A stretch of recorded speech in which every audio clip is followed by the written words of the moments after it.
नमस्कार मंडळी. केंद्रीय अर्थमंत्री निर्मला सीतारामन यांनी नुकताच देशाचा अर्थसंकल्प सादर केला आणि या बजेट नंतर सर्वसामान्यांच्या मनामध्ये एकच प्रश्न असतो आणि तो म्हणजे आपल्या रोजच्या वापरातील कोणत्या वस्तू स्वस्त झाल्या आणि कोणत्या वस्तू महाग.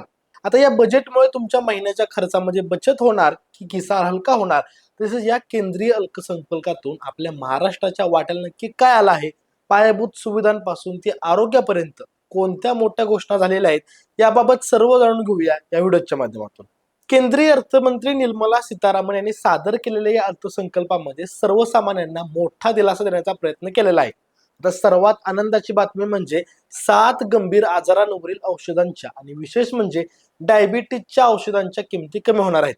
आता याशिवाय तंत्रज्ञानाच्या युगामध्ये मोबाईल आणि त्याचे सुट्टे भाग तसेच बॅटरी स्वस्त झाल्यामुळे गॅजेट प्रेमींना फायदा होईल. आता स्वयंपाकघरातील मायक्रोवेव्ह, ओव्हन आणि बायोगॅस संबंधित वस्तूंचे दर कमी होणार आहेत. वाहतुकीचा विचार केला तर सीएनजी स्वस्त होण्याचा मार्ग मोकळा झाला असून विमानाचे पार्ट देखील स्वस्त झाल्यामुळे विमान प्रवास देखील आवाक्यामध्ये येऊ शकतो. तसेच चामड्याच्या वस्तू, कपडे आणि पादत्राणे यांच्या निर्यातीवरील कर कमी केल्यामुळे या वस्तूंच्या किमतीमध्ये घट पाहायला मिळेल.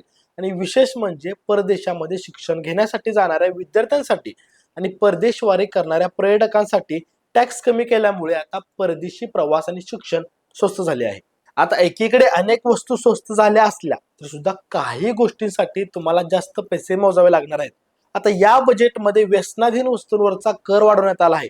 त्यामुळे दारू आणि सिगरेटच्या किमतीमध्ये मोठी वाढ होणार आहे. आता सरकारने या वस्तूंवरील टॅक्स वाढवल्यामुळे मध्यप्रेमींच्या खिशाला नक्कीच कात्री लागणार आहे.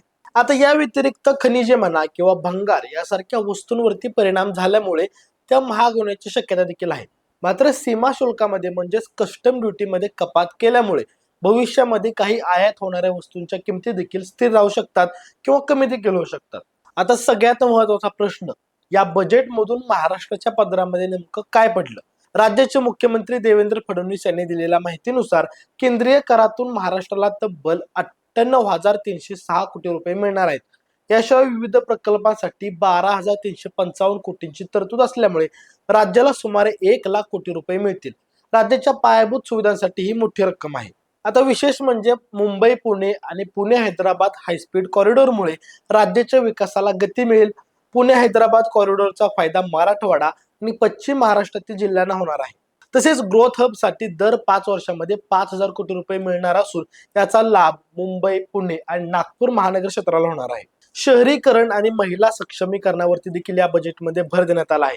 लखपती दिदी योजनेच्या यशानंतर आता महिलांसाठी स्वतंत्र मॉल्स आणि उद्योग संधी निर्माण केल्या जातील. प्रत्येक जिल्ह्यामध्ये उच्च शिक्षण घेणाऱ्या मुलींसाठी वसतिगृहे बांधली जातील. तसेच जिल्हा रुग्णालयांमध्ये आपत्कालीन चिकित्सा व्यवस्था उभी केली जाईल. यामुळे होईल काय तर ग्रामीण भागातील आरोग्य व्यवस्था बळकट होईल. केंद्र सरकारने पायाभूत सुविधांसाठी देशभरामध्ये 12 लाख कोटींची गुंतवणूक करण्याचे ठरवले आहे. तर ज्याचा मोठा हिस्सा महाराष्ट्राला मिळणार आहे. एकंदरीतच काय तर हा अर्थसंकल्प विकसित भारताकडे वाटचाल करणारा आणि महाराष्ट्राच्या विकासाला गती देणारा ठरेल असे चित्र आहे. माहिती देणारा हा व्हिडिओ आवडल्यास व्हिडिओ लाईक करा आणि स्प्रेडिटला सबस्क्राईब करा. धन्यवाद.